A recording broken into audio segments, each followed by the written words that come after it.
బాలకృష్ణ గారు చిన్న వయసులోనే సినీ రంగంలోకి అడుగుపెట్టి 4 దశాబ్దాలకు పైగా తెలుగు సినిమా ఇండస్ట్రీలో స్టార్ హీరోగా కొనసాగుతున్నారు. యాక్షన్ సినిమాలు, మాస్ ఇమేజ్ తో ఆయనకు ప్రత్యేకమైన ఫ్యాన్ ఫాలోయింగ్ ఉంది. ఇక రాజకీయాల విషయానికి వస్తే ఆయన తండ్రి ఎన్టీ రామారావు స్థాపించిన తెలుగుదేశం పార్టీలో చాలా కాలం నుంచి ప్రచార కార్యక్రమంలో పాల్గొంటూ వచ్చారు. కానీ ప్రత్యక్ష ఎన్నికల్లో మాత్రం 2014లో మాత్రమే అడుగుపెట్టారు. ఆ తర్వాత జరిగిన 2014, 2019 మరియు 2024 ఎన్నికల్లో హిందూపురం నియోజకవర్గం నుంచి వరుసగా ఎమ్మెల్యేగా గెలిచి తన రాజకీయ బలాన్ని నిరూపించుకున్నారు.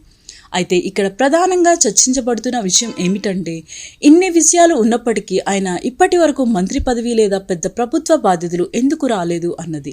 కొంతమంది విశ్లేషకుల అభిప్రాయం ప్రకారం బాలకృష్ణ గారి ఇమేజ్ ఎక్కువగా సినిమా రంగం మరియు ప్రజాదరణ మీద ఆధారపడి ఉంది.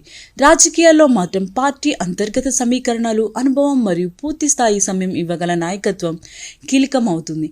ఇంకోవైపు ఆయన సినిమాలు, ప్రజాసేవ, అలాగే బసవతారకం క్యాన్సర్ ఆసుపత్రి ద్వారా చేస్తున్న సేవలు ఆయనకి మంచి ప్రజాదరణను తెచ్చాయి.